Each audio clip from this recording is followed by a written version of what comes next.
Thank you, Charles, for that inspiring perspective at the beginning of the conference. We heard about NASA's vision for human exploration from NASA Associate Administrator Amit Kshatriya. We're now going to look at the moon exploration.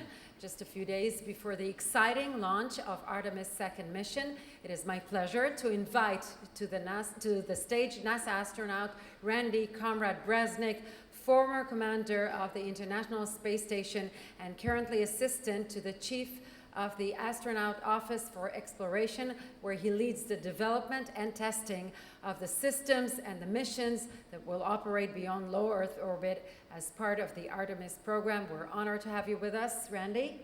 Come on.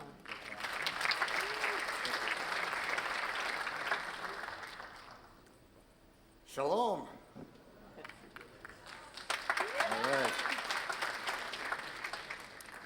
It's very good to be with you. I'm honored to be with you during Space Week and during this Ilan Ramon Space Conference, where we honor the memory and the sacrifice of Ilan Ramon and his STS-107 crew.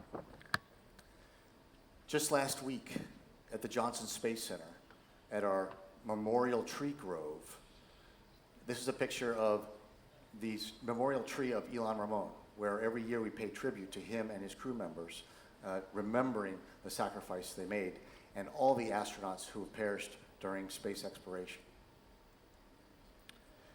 You know, his words speak for themselves. You know, here's someone who loved life, who loved to fly, just like every other astronaut I've ever met. What a great role model he has been, was, and still is, as a husband, as a father, as a fighter pilot, and as an astronaut. You know, thinking about how his legacy lives on through his friend and Israel's second astronaut, Eitan Steve, who, with his Axiom 1 crew, flew the first private astronaut mission that you know so well about, you know, doing science and doing outreach for all of Israel. It was, you know, so wonderful to see that come back. And I hope that all of you, you know, throughout this whole week, and especially today, come away with a sense of hope and excitement for space travel. It's such a critical time. There's so much going on. You could talk about all the commercial space you've talked about, all the new space companies. There's just such a neat opportunity. So hopefully you have the hope and excitement that you'll come away with after this week. So speaking of excitement, if you don't mind, I'll introduce you to the Artemis campaign. So the Artemis campaign is to take humans from Earth forward to the moon, establish a long-term presence there, and then enable missions that go to Mars and beyond. What the Artemis campaign is not is the Artemis Accords. As you can see up there now, 60 countries have signed on to the Artemis Accords, Israel being one of them. The Artemis Accords are necessary because the space environment is changing. There are more launch providers, there are more spacefaring countries, there are more commercial space companies. And so these are the set of principles that allow safe and peaceful exploration for humanity into the future that they've all agreed upon. Think about those principles kind of like what we have as an example here on Earth, where you have airlines from different countries being able to fly over the airspace of all the other countries around the world. And that is because we have agreed to principles that all the airlines and all the pilots all agree and fly to. And so those sets of principles will now allow humanity to take our efforts and get us off Earth and into the solar system. Back to the Artemis campaign. This is all the different capabilities that make up the Artemis campaign. And the collection of them will allow us to get human beings from outside of low Earth orbit, where we've been the last several decades, and onto exploration out into the solar system. It started with Artemis 1. In November of 2022, we launched the first Artemis mission. It was aboard the SLS rocket. This is the first flight of that rocket. It performed magnificently. For those of you that know orbital dynamics, we measure a rocket's performance by its orbital insertion accuracy. Well, this rocket orbital insertion velocity or accuracy was 974% accurate. So that meant say 0.024% error. Minuscule, absolutely astounding performance out of the first flight of the rocket. And what that did was that allowed us and gave us the confidence to be able to then take the burn and go out and do its 26-day mission, to be able to fly more than 2.1 million miles. And at the farthest point away from Earth, that was the farthest place that any human-rated vehicle has ever been from our home planet. And confidence to go ahead and assign the crew to Artemis 2. That's happening right now. This is the vehicle last October as it left the processing facility and headed over to the vehicle assembly building to get stacked on top of the SLS rocket.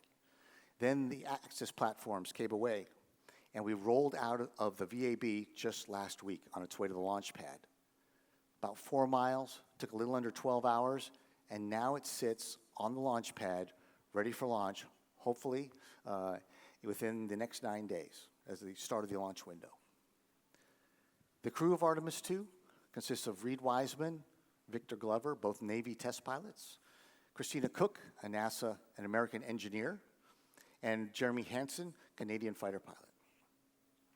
And so if you don't mind, we'll take a minute here to kind of walk through and imagine what it'll be like for them on this mission they're going to be taking here in just a few days. We hope in just a few days.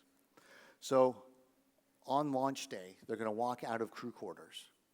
They're going to walk down that ramp, and you have an opportunity to wave to their family and friends and see them before they head out for the flight for one last time. They're going to walk over to the Astrovan. They get in that and take the ride out to the launch pad. When they get there, it's going to be surreal, because when they've been there before, they've been putting together the rocket and readying it for flight. An army of people and all kinds of activity. This time, it'll be deserted, because there'll be nobody except them and the 5 closeout crew that are waiting for them within miles of the launch pad of that fully fueled rocket. So when they get there, they're going to ride up the elevator in the tower to the 274-foot level, go across the access arm into the white room, and then enter their vehicle. You know, that crossing of that hatch, realizing that if I get through here and we launch, I'm not coming back to this launch pad. Getting strapped in, doing their comm checks, doing their leak checks. And then the hatch is going to close, and the white room crew is going to leave. And then for those last couple of hours before launch, out at that launch pad, it's going to be the 4 crew, the Orion spacecraft they're sitting in, and the SLS rocket that's going to take them to space. Nobody else within miles. Imagine what that would feel like. And then they're going to launch just around midnight. Those solid rocket motors are going to light off. No human being has ever felt this. This is 8.8 million pounds of thrust, taking a 5.8 million pound vehicle into space. Even a Marine like myself can do the math. That means gravity loses. And so 8.5 minutes later, they're going to hit main engine cutoff, and they'll be in space on the way on their mission. Now, if you look on the top left, they're going to do an orbit, the green orbit you see on the top left. That is a 24-hour, we call it high Earth orbit, HEO orbit, because human beings have never been in this vehicle before. And so we want to check out all the guidance, the navigation, the control, but most importantly, the systems, the life support systems that are going to keep them alive for the 10 days. We want to make sure all of that works, scrubbing out the carbon dioxide, taking the humidity out of the air. Knowing that that works, they're going to be sleeping during the upper port by number 8 during that period. They're going to wake up, and as they approach Earth again on their close path around perigee, they're going to burn the burn that'll take them to the moon. It has been 54 years since humanity has heard the words, go for TLI, the translunar injection burn. So hopefully we will hear that, and they'll spend 4.5 days where the moon gets bigger and the Earth gets smaller. Humanity hasn't seen that for many, many decades. And then, halfway through the mission, they're going to go behind the backside of the moon. And they're going to see, not an sunset, but they're going to see an Earth set. they're going to have about 45 minutes where they are on the backside of the moon. All of humanity is no longer in view. And they're going to come around on the backside and be able to see things the human eyes have not seen in decades. And hopefully, with any luck, you'll be able to get them here next year for the Israeli Space Conference, and they can tell you about it themselves. This is the picture Earthrise, taken by Bill Anders on Apollo 8. May he rest in peace. Inspirational for the world at the time. But the Apollo generation, there are fewer and fewer of them around. We, the Artemis generation, are ascending. How amazing it will be for us to have one of our Artemis astronauts take an Earthrise picture, that as they come around from the backside of the moon, this is one of the first things that they downlink down to Earth. And we have an Earthrise picture from our Artemis generation to inspire us going forward. Then 4.5 days back to Earth. They'll hit entry interface. They'll then be coming into the atmosphere to slow down. This is what it will sound like and look like for the Artemis 2 crew. This is taken from Artemis 1 as it came into the atmosphere November of 22. That heat shield will be at about half the temperature of the surface of the sun. It'll do its job to slow the crew down, and we'll all breathe a sigh of relief when we see those 3 good parachutes.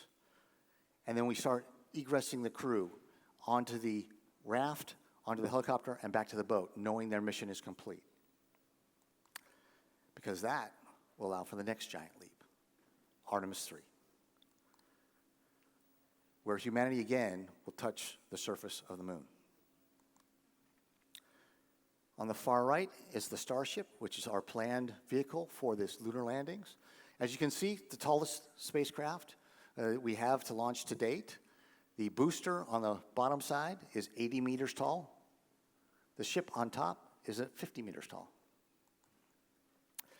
SpaceX has flown 11 of these Starship flights of their version 1 and version 2 rocket. Hugely powerful rocket with 33 Raptor engines on the back end. But the revolutionary part about the Starship, one of the revolutionary parts, is the fact that they are returning it back to landing. And instead of landing on a barge, they're catching it with what they call chopsticks from their launch tower. Why is that revolutionary? I mean, it was revolutionary 10 years ago when SpaceX started landing the Falcon 9s, of which they've landed now over 500. But it landed on a launch pad or on a boat, and then they had to transport it to the launch site to be able to launch it again. So that has drastically reduced the cost of going to space because you're not throwing away that first stage anymore. This is another level of efficiency that SpaceX is making, because when you catch it right there in the chopsticks, all the chopsticks have to do is rotate over, set it down the launch pad, you can launch it again. There's no more transportation from the landing site to the launch pad. So another revolutionary step in spaceflight. Then the ship will be getting fuel in low Earth orbit, heading to the moon, where it'll rendezvous with the Orion spacecraft that's carrying the 4 crew. Then 2 crew will get on the Starship and head down to the lunar surface. They'll initially hit low lunar orbit and then actually touch down on the lunar surface for the first time since December of 1972.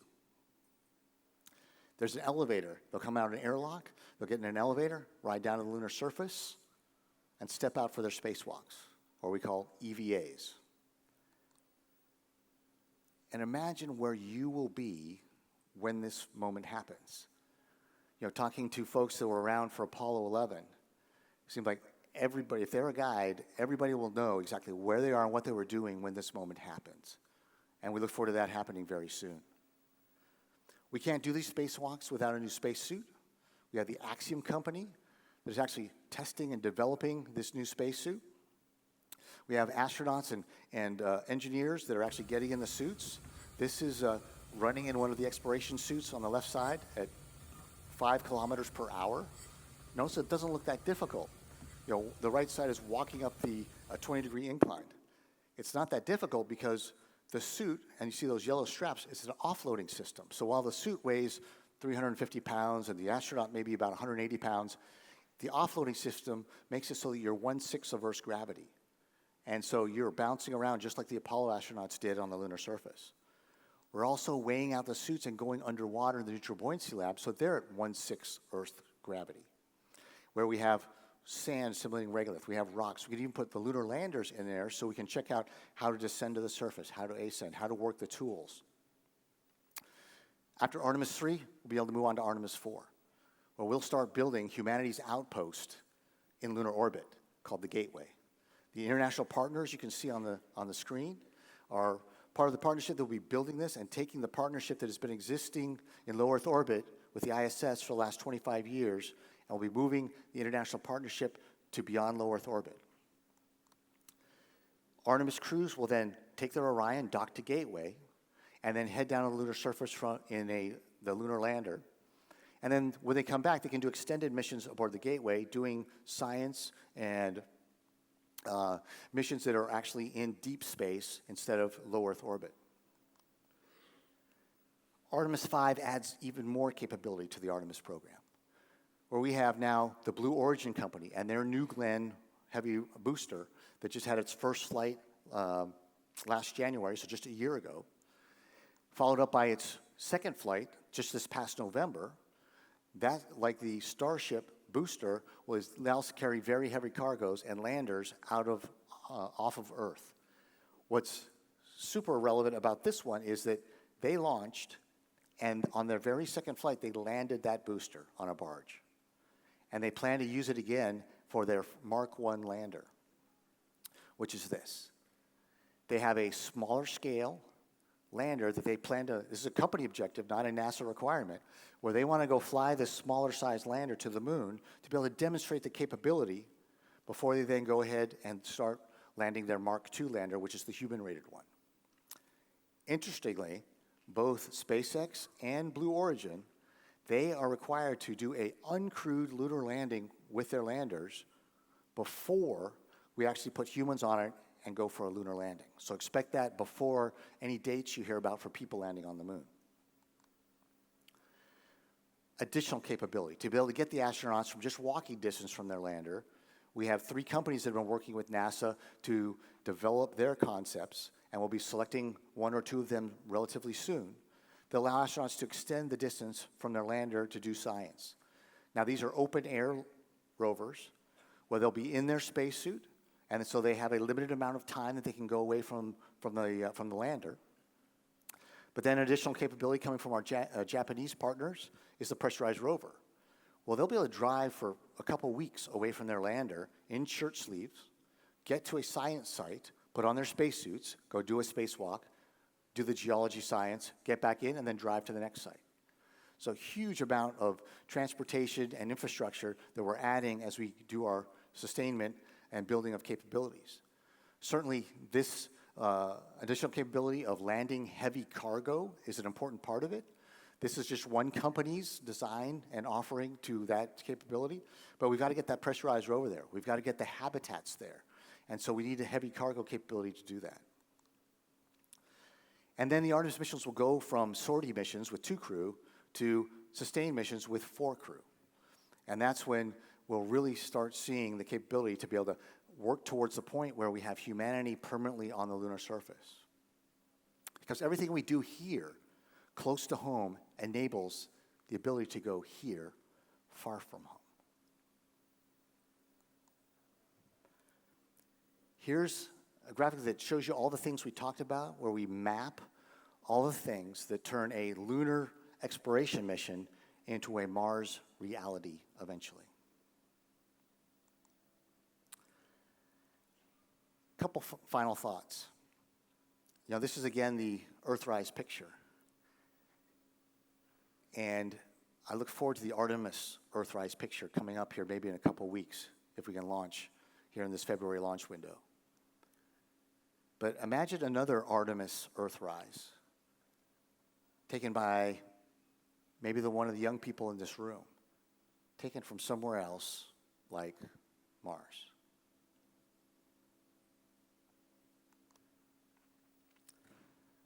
I think Ilan Ramon's words are appropriate to close with.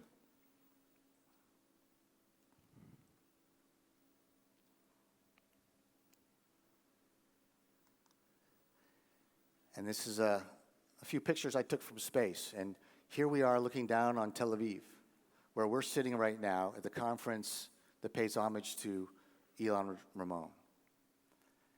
And this is the view that he would have had of his homeland as he was flying in space. Seeing Tel Aviv at night, seeing Jerusalem at night. And I wonder, as he looked at the whole of Israel, and would he now be looking down at the whole of Israel, and maybe perhaps to be thinking, if the Americans have this to inspire their young people and to guide them into the future, who amongst you is the next Israeli astronaut? Tuda Abba.